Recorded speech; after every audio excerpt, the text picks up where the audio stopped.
जय Shri Ram friends, again welcome to my channel Concept Hunt. आज का टॉपिक रहेगा हमारा सेंटर ऑफ मास, जो कि नीट में बहुत पूछा जाता है। इसमें भी काफ़ी क्वेश्चन आते हैं। दोस्तों, इस प्रेजेंटेशन का पीडीएफ आप टेलीग्राम चैनल से इस लिंक से डाउनलोड कर सकते हैं। Let us start. Now first of all, what is centre of mass? तो for a system of particles of a body, the centre of mass is defined as the point at which the total mass of the system और the body is suppose to be concentrated. Second point is, on application of external forces, center of mass of the system of particles moves in the same way as the point having mass equal to that of the whole system moves. Okay. Now, how to position the center of mass for a system of two particles? For instance, if you consider this coordinate system in which there are two masses m1 and m2. यहाँ देखिए, यहाँ पर दो masses lie कर रहे हैं and इनके position vectors suppose r1 और r2 है. तो consider two particles of masses m1 and m2 located at position vectors r1 and r2. Now, you can find out the position using center of mass, this RCM. तो RCM का आप vector calculate करेंगे. RCM comes out to be m1 r1 plus m2 r2 upon m1 plus m2. तो ये equation आ गई. और you can say r1 RCM is equal to m1 r1 plus m2 r2 upon m. This is finally equal to summation mi ri upon m, where the number of masses would be more than 2. जैसे यहाँ पर दो masses हैं, यहाँ पर दो से ज़्यादा भी masses हो सकते हैं. उस केस में ये आपका समीशन वाला फॉर्मूला काम आएगा. तो m फिलहाल यहाँ पर टोटल मास आपका यहाँ पर कैलकुलेट हो जाएगा. Next is coordinates of the centre of मास. जैसे मैंने आपको बताया आरसीएम निकाला, तो उसके कोऑर्डिनेट्स क्या होंगे? X c m and y c m. तो this is simply x c m is equal to m1 x1 plus m2 x2 upon m1 plus m2. Similarly y c m is equal to m1 y1 plus m2 y2 upon m1 plus m2. तो means you can say the centre of mass of two particle system lies between the two particles on the line joining them. तो ये एक important ये conclusion है. Second conclusion जो है हमारा important है, वो है the distance of the centre of mass from masses is in inverse ratio of masses of the particle. Means r is inversely proportional to 1 upon m. और you can say r1 upon r2 is equal to m2 upon m1. तो दोस्तों, ये आपको उम्मीद करता हूँ clear हुआ होगा. अब एक देखिए, एक डायग्राम से इसको और अच्छे से समझ लेते हैं. What is the meaning of this diagram? See this diagram. Let the distances of this particles from the centre of मास भी r1 r2. देखिए, यहाँ m1 m2 दो पार्टिकल्स हैं, उनके डिस्टेंसेज सेंटर ऑफ मास से r1 r2 दिए हैं. ओके, तो हम क्या जानते हैं कि r is proportional to 1 upon m, और you can say m1 r1 is equal to m2 r2. Okay, means r1 is equal to m2 r2 upon m1 and r2 is equal to m1 r1 upon m2. Means you can say for the system of two particles, जैसे यहाँ पे दो particles दिखाए गए, तो for the system of two particles of equal mass, अब suppose m1 और m2 equal हो जाए, तो क्या होगा? The centre of mass lies exactly midway between them. मतलब m1 और r2 दोनों इक्वल हो जाएंगे, तो जस्ट बीच में लाई करेगा सेंटर ऑफ मास. तो देखिए, if m1 is equal to m2 is equal to m, then RCM is equal to m1 r1 plus m into r2 upon 2m. Means r1 plus r2 upon 2. तो इस तरीके से हम इसको समझ सकते हैं. ओके, तो यहाँ पर मैंने लिख भी दिया, for a system of two particles of equal mass the centre of mass lies exactly midway between them. If m1 is not equal to m2, then the centre of mass is shifted. तो shift उस side पर होगा जिस side पर मास ज्यादा होगा. Okay, तो ये लिखा हुआ है mass is nearer to the particle of larger mass. Okay, तो सेंटर ऑफ मास उस साइड में झुक जाएगा. Okay, now let us see one question, numerical example to further have illustration और easy understanding of this topic. Question is two particles of masses 1 kg and 2 kg are located at x is equal to 0 and x is equal to 3 metre. Find the position of their centre of mass. तो देखिए, इसको कैसे करेंगे? एक diagram draw कर लेते हैं इसमें. Just see this diagram. m1 is equal to 1 kg, m2 is equal to 2 kg. Simple. Okay, late the centre of mass be lying midway somewhere in between this line joining at of these 2 points. Means r1 is equal to x meter, then r2 is equal to 3 minus x, because this whole distance is given as 3 metre. तो अब इसमें क्या करेंगे हम? r1 को हमने distance माना है cm का, पार्टिकल 1 का, जो 1 kg से है, ये वाला, इससे x1, और r2 जो है डिस्टेंस वो 3, ये 2 kg वाले से है, तो जिसको हमने 3 माइनस किया. तो since both the particles lie on the x axis, so the cm will also lie on the x axis, isn't it? तो let the cm be located at this particular conclusion, जैसे मैंने आपको बताया. अब देखिए हम क्या करते हैं. हमने जो आपको कंसेप्ट बताया था, r1 upon r2 is equal to m2 upon m1, means r is proportional to 1 upon m. उस कंसेप्ट को मैंने यहाँ यूज किया. तो r1 है हमारा x, r2 है 3 minus x, m2 is 2 and m1 is 1. तो इससे आप x इक्वल टू 2 मीटर आप यहाँ प्रूव कर सकते हैं. ओके, तो thus the centre of mass of two particles is located at equal to 2 metre. इस तरीके से ये इसका क्वेश्चन आपका सॉल्व हो गया. Okay, next, this is the answer. Okay, now next question एक और देखते हैं दोस्तों. इस क्वेश्चन में क्या है? The 2 point charges of masses 1.5 grams and 2.5 grams respectively are 16 centimeter apart. The center of mass is at a distance x from the object of 1.5 grams. Find the value of x. ये देखिए, again this is a simple question. इसमें क्या है? देखिए, ये diagram draw कर लेंगे. 16 centimetre distance दिया हुआ है, और 1.5 ग्राम्स एंड 2.5 ग्राम्स, और ये जो इसमें डिस्टेंस दिया हुआ 1.5 ग्राम से दिया हुआ है x. तो हमने इसको x यहाँ सेंटर मास को लोकेट कर लिया. हमें x की वैल्यू फाइंड करनी है. तो अगेन वही रेसिप्रोकल लॉ लगा दिया, r1 upon r2 equal to m2 upon m1. तो इसमें सारी वैल्यूज प्लेस कर दी. r1 की जगह x रखा, r2 की जगह रखा मैंने 16 माइनस x. ठीक है, और ये 2.5 is m2 and 1.5 is m1. तो finally you can solve this as x is equal to 10 centimetre. तो this is the answer. Okay, ना दोस्तों, नेक्स्ट टॉपिक की बात करते हैं. Next topic is position of centre of mass for a system of large number of particle. अभी तक हम बता रहे थे आपको दो पार्टिकल्स का सिस्टम है, उस केस में सेंटर ऑफ मास को कैसे लोकेट करते हैं. अब हम बात करते हैं कई सारे पार्टिकल्स का अगर सिस्टम है, तो उस केस में क्या होगा. ओके, तो suppose if we have a system consisting of n particles of masses m1 m2 m3 up to mn. ठीक है, n नंबर मासेस है, with r1 r2 rn with their position vectors at a given instant of time, suppose. Okay, so in that case RCM we can calculate like this, means the position vector RCM of the center of mass of the system at that instant. उस instant पर क्या हुआ, क्योंकि RCM हम देते हैं m1 r1 plus m2 r2 पर m1 plus r2. अब यहाँ पर क्या हो रहा है, क्योंकि यहाँ पर मासेस ज्यादा है, तो यहाँ पर r1 m1 r1 plus m2 r2 plus m2 m3 r3 up to so on up to mn r, मतलब nth term divided by the all number or masses are added. Okay, so this is simply sigma I is equal to 1 to n mi ri upon sigma I is equal to 1 to n. This is mi. तो this is simply the center of mass. अब ये RCM की value आ गई आपकी. Okay, where m is the total number total mass and sigma m i is called the first movement of mass. तो ये ध्यान रखना चाहिए हमें, this is first movement of mass sigma m i into r i. अब देखिए यहाँ are आई अगर हम पोजीशन वेक्टर मान लेते हैं यहाँ पर, ठीक है, क्योंकि ये 3 डायमेंशन प्लेन में बात कर रहे हैं, तो आर आई की वैल्यू अगर मैं लेता हूँ x i plus i, x i cap plus y i j cap plus z i के कैप, तो दिस आर सी एम को मैं ले सकता हूँ x c m i cap plus y c m j cap plus z c m k cap. मतलब कहने का मतलब है सेंटर ऑफ मास के 3 कोऑर्डिनेट्स होंगे एक्स वाई और जेड डायरेक्शन में। ओके, तो हम इनको कैसे कैलकुलेट करेंगे, तो कार्डियन कोऑर्डिनेट जैसे एक्सएम निकालना है मुझे, तो एक्सएम को कैलकुलेट करने के लिए I am just putting the equation m1 x1 plus m2 x2 plus m up to so on mn xn upon m1 plus m2 plus up to so on up to mn। Okay, this is equal to further sigma i is equal to 1 to n mi into xi upon sigma mi। Similarly you can calculate the value of x m in this compound form. तो ये देखिए यहाँ पर compound form में मैंने लिख दी, summation form में sigma i equal to 1 to n mi into xi upon capital M। इसी तरीके से वाई सी एम की वैल्यू भी आप कैलकुलेट कर सकते हैं सिमिलर वे में, ठीक है, एक्स आई की जगह केवल वाई आई प्लेस करें। इसी तरह आप जेड सी एम कैलकुलेट कर सकते हैं, मतलब सेंटर ऑफ मास के तीनों कोऑर्डिनेट्स आप इन तीनों इक्वेशन से फाइंड आउट कर सकते हैं। कब, जब आपके पार्टिकल्स की संख्या 2 से ज़्यादा है, means n number of particles having different masses are consider. Okay, तो यहाँ पर फिर से वही ध्यान देने की बात है कि ये जो sigma m i r i जो होता है आपका, वो आपका फर्स्ट मूवमेंट ऑफ मास कहलाता है। अब देखिए क्वेश्चन देखते हैं इसमें how to solve this problem.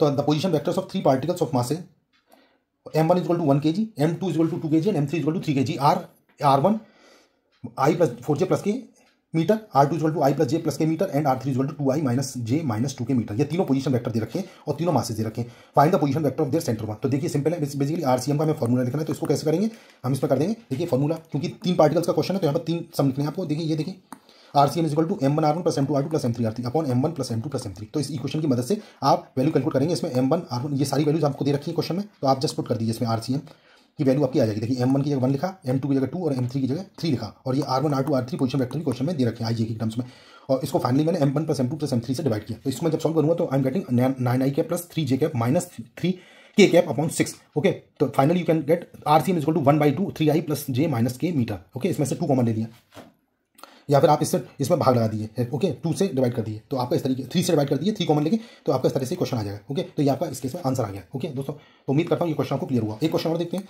3 point charges point masses m1 is equal to 2 kg, m2 is equal to 4 kg and m3 is equal to 6 kg are kept at the 3 corners of equilateral triangle of side 1m।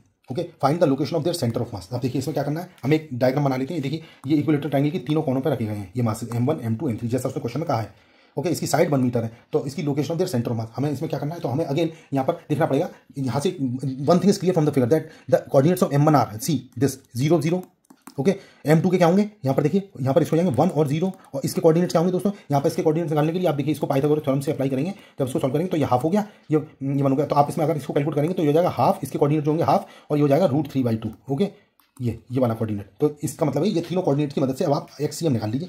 देखिए मैंने लिखा m1 के coordinate 0 0, m2 के coordinate 1 0 और m3 के coordinate से 1/2 और √3/2। अब इनके बेसिस पर कोऑर्डिनेट्स निकाल लीजिए। तो एक्ससीएम अगर मैं निकालता हूँ, how to calculate XCM, simple formula m1 x1 plus m2 x2 plus m3 x3 upon m1 plus m2 plus m3। तो इसको सॉल्व करेंगे तो आपके पास आंसर आएगा 7/12 मीटर। सिमिलरली वाईसीएम निकालने के लिए आप m1 y1 plus m2 y2 plus m3 y3 upon m1 plus m2 plus m3। तो again if you are putting all these value you are getting एक वाईसीएम इज इक्वल टू √3/4। तो इसका मतलब होगा finally the centre of mass जो उसके coordinates होंगे 7/12 and √3/4। तो ये दोस्तों हमारा इस क्वेश्चन का आंसर हो जाता है।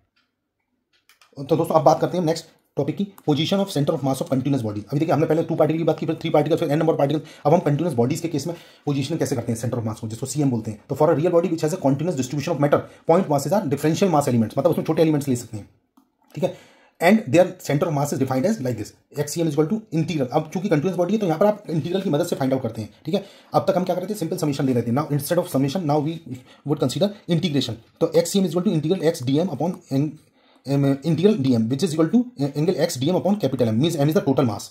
सिमिलरली x y cm आप निकाल लेंगे इसी तरीके से, तो integral y dm upon integral dm that is integral y dm upon capital M, and finally z cm comes out to be integral z dm upon capital M। तो यहाँ पर टोटल मास से सेम डिवीजन हो रहा है देखिए तीनों cases में, बट ये इंटीग्रल जो न्यूमरेटर में जो इंटीग्रल पार्ट है वो आपको सॉल्व करना होगा, क्योंकि यहाँ पर कंटिन्यूअस बॉडी है तो उसमें एक छोटा डिफरेंशियल मास को कंसीडर करके फिर उसको इंटीग्रेट करते हैं। तो ये आपका बेसिक आइडिया इसका। अब यहाँ पर क्या है, if we choose the origin of the coordinate axis at the centre of mass, okay, तो m यहाँ पर टोटल मास है, तो हम इसमें क्या करेंगे, अगर ओरिजिन को चूज करेंगे coordinate axis at the centre mass, then integral of x dm is equal to integral of y dm is equal to integral of z dm is equal to 0, क्योंकि वहाँ पर x y z तीनों coordinate 0 हो जाएंगे, तो इसको integrate कर अगर आप करते हैं तो this would be simply a 0 value. Okay, तो अब देखिए एक क्वेश्चन की मदद से इसको हम अच्छी तरह से फाइंड आउट करते हैं, how to solve the problem. A straight rod of length l has one of its ends at the origin and the other at x is equal to l. If the mass per unit length of the rod is given by a into x, where a is constant and where is its center of mass, तो इसका centre of मास पूछा है इसमें। तो देखिए यहाँ पर पहले एक डायग्राम बना लेते हैं छोटा सा। ये डायग्राम देखिए जैसा आपने कहा स्ट्रेट रॉड है, उसका एक सिरा ओरिजिन पर है, यहाँ पर ये 0 0 पर है और दूसरा सिरा यहाँ पर है, एक्स इक्वल टू एल का, तो ये लेंथ यहाँ से यहाँ तक की लेंथ एल हो गई। अब यहाँ पे छोटा सा एलिमेंट डी एक्स कंसिडर किया है, ठीक है, क्योंकि यहाँ पर दिया हुआ mass per unit length of the rod is given a into x. तो दोस्तों यहाँ पर एक डिफरेंशियल एलिमेंट आपको कंसीडर करना पड़ेगा, जैसे कि आप देख रहे हैं, तो जो एक्स दूरी पर दिखाया गया है। ओके, तो इसको सॉल्व करने के लिए क्या करेंगे, तो just consider element of length d x of the rod located at a distance x away from the left end B से a x into d x.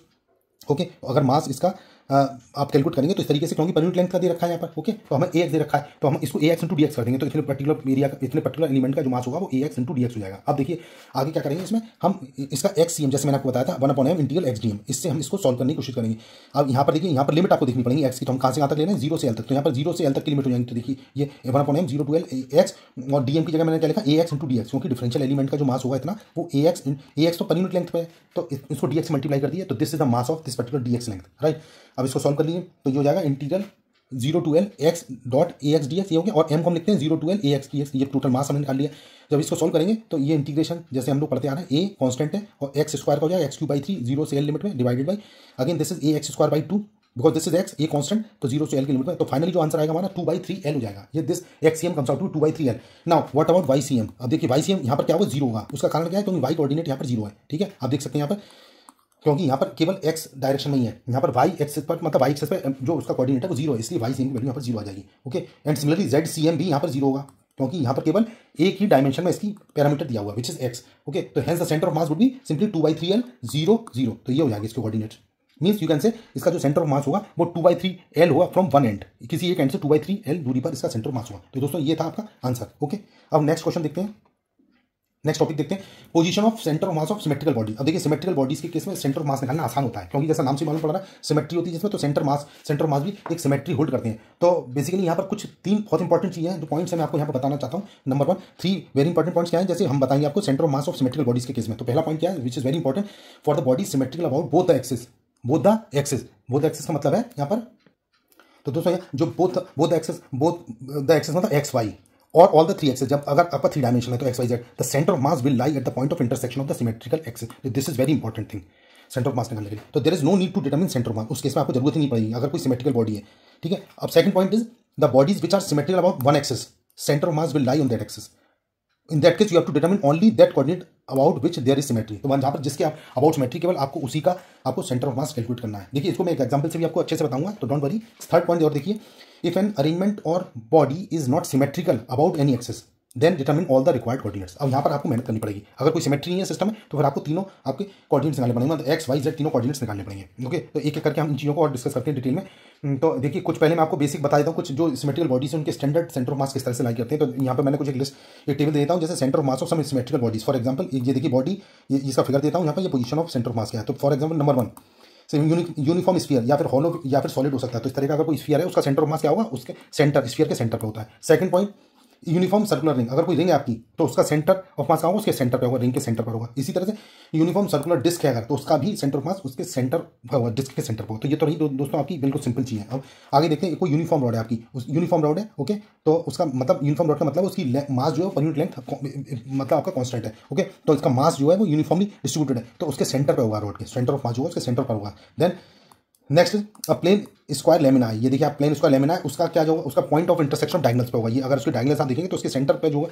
Intersection point होगा, उस पर सेंटर ऑफ मास होगा। देन ट्रायंगुलर लेमिना अगर देखेंगे तो उनका medians जो होती हैं, मीडियंस क्या होती है दोस्तों, अगर ये जो आर्म साइड होती है उनके मिड पॉइंट को वर्टेक्स मिलाने वाली जो लाइन होती है उनको मीडियन बोलते हैं, तो इनके इंटरसेक्शन पॉइंट पर उसका सेंटर ऑफ मास लाई करता है। ओके, तो ये this is for triangular lamina. Then rectangular cubical block अगर है आपका उसमें, तो उसका क्या होगा, उसमें point of intersection of the diagonals. Okay, यहाँ पे इसको जो डायगोनल्स मिलाएंगे उनके सेंटर पर, उसके इंटरसेक्शन पर होगा। ठीक है, नेक्स्ट इज सिलेंडर और यू कैन से हॉलो और सॉलिड सिलेंडर। तो हॉलो सॉलिड सिलेंडर में भी again this is nothing but the middle point of the axis of the cylinder. तो ये जो सिलेंडर की एक्सिस होगी उसके मिड पॉइंट पर उसका सेंटर ऑफ मास लाई करता है। देन नेक्स्ट वन इज कोन और पिरामिड। तो देखिए अब इसमें थोड़ा सा आपको याद रखना पड़ेगा, ये इंपॉर्टेंट है यहाँ पर, ये क्योंकि यहाँ पर सिमेट्री नहीं है। अब यहाँ देखिए कोन और पिरामिड के केस में क्या होता है, अगर आपका कोन है उसकी हाइट h दे रखी है, तो इसका जो सेंटर ऑफ मास होता है वो ये पॉइंट C जो कि h/4 पर है। ओके, तो position of centre of mass क्या होगी, on the axis of the cone at a distance 3h/4 from the vertex where h is the height of the cone. मतलब वर्टेक्स से लोगे तो 3h/4 होगी, और अगर इसके ये बेस से लेंगे तो h/4 हो जाएगी। Next is uniform semi circular wire, ये सेमी सर्कुलर वायर है, ठीक है, इसकी रेडियस r दे रखी है, तो इसके कोऑर्डिनेट्स क्या होंगे सेंटर ऑफ मास के 0 and 2r/π और यू कैन से 0 और 0.64r। तो ये यहाँ पर इसका सेंटर ऑफ मास यहाँ पर लाई करेगा। ओके, ये हमें ध्यान रखना है। And last one is the uniform semi circular plate और डिस्क यू कैन से। तो ये देखिए यहाँ पर सेमी सर्कुलर डिस्क और प्लेट, ये इनमें दोनों में क्या फर्क है, ये सॉलिड है, इसका पोर्शन ये सॉलिड है। ओके, यहाँ पर ये हॉलो था, ये वायर था, यहाँ पर क्या है सेमी सर्कुलर प्लेट है। तो इसके कोऑर्डिनेट्स होते हैं, सेंटर ऑफ मास होगा 0 and 4r/π, मतलब ये यहाँ पर ये वाला कोऑर्डिनेट होंगे 0 4r/3π, मीन्स यू कैन से 0 and 0.42r। तो इस तरीके से आप सेंटर ऑफ मास आप निकाल सकते हैं। अब दोस्तों देख लेते हैं एक तो न्यूमेरिकल जो इसको और इलस्ट्रेट करेंगे। Find the position of centre of mass of the uniform lamina as shown in the figure. A small disc of radius a/2 is cut from disc of radius a. तो यहाँ पर आप इसका centre of mass निकालने के लिए किस तरीके से, देखिए इन तरह के क्वेश्चन को सॉल्व करने के लिए थोड़ा सा आपको कंसेप्ट समझने पड़ेंगे, जैसे मैंने आपको बताए थे।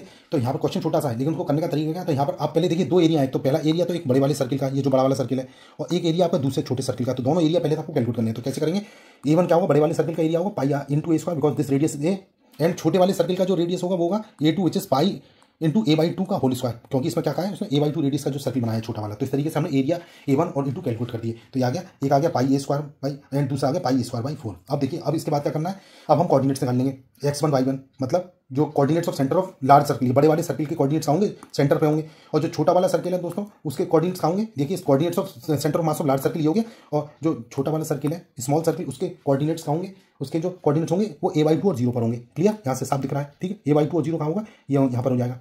इस तरीके से इन दोनों के कोऑर्डिनेट्स हम निकालें।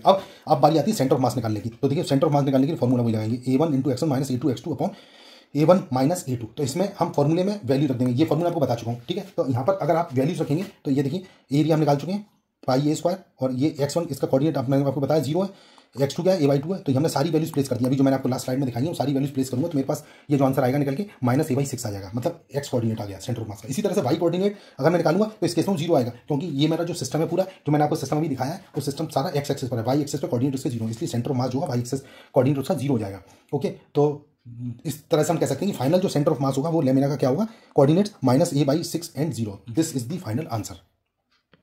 तो दोस्तों अब बात करते हैं अगले क्वेश्चन की। A small disc of radius 2 centimetre cut from a disc of radius 6 centimetre. If the distance between their centre is 3.2 centimetre, what is the shift in the centre of mass of the disc. अब देखिए यहाँ पर इस question को करने के लिए फिर वही कंसेप्ट अभी जो मैंने आपको बताया। तो हमने छोटा सर्किल और बड़ा सर्किल दोनों रेडियस को हमने जो कैलकुलेट किया था उससे एरिया निकाले थे, ठीक है। तो यहाँ पर क्या करेंगे, पहले तो ये हम डायग्राम बना लेंगे। देखिए अब यहाँ डायग्राम बना हुआ है, इस डायग्राम में एक छोटा ये बड़ा सर्किल है, उसमें से छोटा सर्किल काट के निकाला गया, दोनों के सेंटर के बीच का जो डिस्टेंस दे रखा है उसमें। तो हमें क्या करना है, तो let radius of complete disc भी a, ये बड़े वाले डिस्क का जो कंप्लीट रेडियस ऑफ a मान लिया है, और स्मॉल डिस्क हमने b मान लिया है, ठीक है। Also let the centre of mass now shift to O2 at a distance l from the original centre, क्योंकि हमने डिस्क थोड़ी काट के निकाली तो सेंटर ऑफ मास का शिफ्ट हो जाएगा। ओके, तो अब इसको कैसे कैलकुलेट करें, तो हम इसमें XCM निकालेंगे। यहाँ पर XCM कैसे कैलकुलेट होगा, देखिए XCM निकालने के लिए फॉर्मूला लगाएंगे, अभी जैसे मैंने कैलकुलेट किया a2 x2 minus a1 x1 upon a2 minus a1, this is the formula. अब इसमें आप वैल्यू पुट कर दीजिए। अब देखिए यहाँ वैल्यू कैसे पुट करेंगे, यहाँ पर देखिए।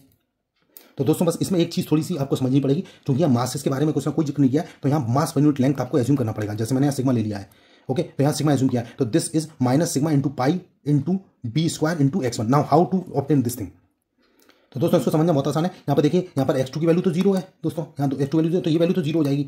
अब बचेगा -a1 इंटू x1, तो माइनस आ गया यहाँ, a1 की हमने लिखा ये पाई into b² into minus sigma क्या हमारा पर यूनिट लेंथ है, ये लिखा मास पर यूनिट एरिया, मास पर यूनिट एरिया हमने निकाली into x1 divided by again a2 is sigma into pi into a² minus a1 is sigma into pi into b², क्योंकि इस केस में क्या कहा है, यहाँ पर दोनों की रेडियस मैंने मानी, बड़े वाले सर्किल की रेडियस a मानी है तो उसका एरिया हो जाएगा पाई a², छोटे सर्किल की रेडियस मैंने b मानी तो इसका एरिया हो जाएगा पाई इंटू b²। तो यहाँ देखिए पाई into b² and this is pi into a²। तो एरिया अब यहाँ चूंकि सिग्मा है, सिग्मा का मतलब मास पर यूनिट एरिया, तो हम a2 क्या निकालना है, टोटल मास है, ठीक है। तो इस तरीके से टोटल मास है ये, और ये a1 क्या है, ये छोटी वाले डिस्क का टोटल मास है। तो इसमें मास यूनिट एरिया में आप टोटल एरिया से गुणा करिए तो ये टोटल मास आ जाएगा, छोटी और बड़ी डिस्क दोनों का। इस तरीके से आप इसको सॉल्व कर सकते हो। और माइनस क्यों किया, क्योंकि ये वाली बड़ी डिस्क में से छोटा वाला पार्ट मैंने काट के निकाल दिया है, इसलिए मैंने इस मास को इसमें से माइनस कर दिया है, ठीक है। ठीक इसी तरह से ऊपर भी किया। तो दोस्तों उम्मीद करता हूँ ये पॉइंट आपको समझ आया हो। अब यहाँ पर क्या है, ए की वैल्यू, अब इसमें जो मैंने आपको एक्सप्रेशन है उसमें वैल्यू रख दी, ए की वैल्यू 6 सेंटीमीटर, बी की वैल्यू 2 सेंटीमीटर, और यहाँ पर जो x1 की वैल्यू है 3.2 centimetre. All these values are given in the question, तो you just put the values and get the answer. XCM comes out to be minus sigma into pi into 2² into 3.2, ये फॉर्मूले में रखा,